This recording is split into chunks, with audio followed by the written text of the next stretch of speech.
Kerry campaigns, the Obama campaigns, and then the White House, and I've seen how politics has grown cynical and people's view of politics has grown cynical. Mm-hmm. And I always wondered, and I'd love to hear what you think about this, if the West Wing began airing today, would it still be as successful? What would the reception be to the West Wing? I've always been curious. That's a good question. I don't know. I can tell you that when I did the West Wing, the idea was, first of all, there was no political agenda involved at all, and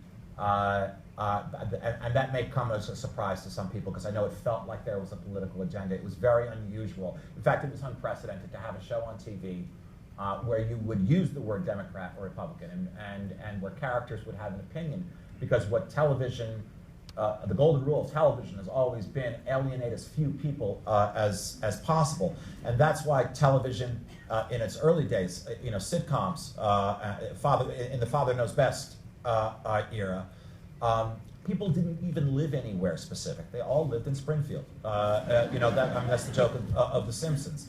And the father was a businessman, and that's all you knew.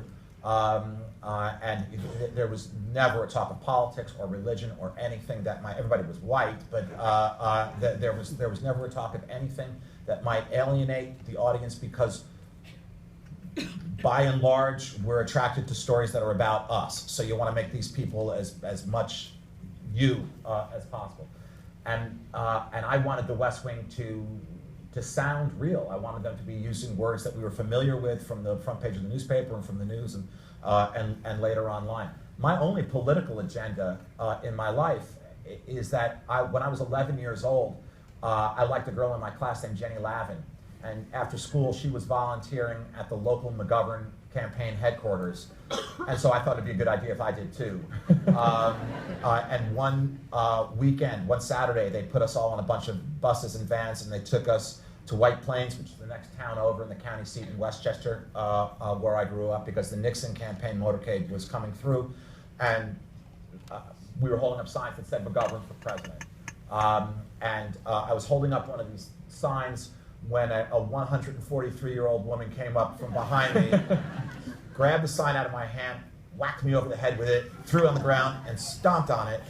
And my only political agenda has been the slim hope that that woman is still alive and that I'm driving her out of her mind.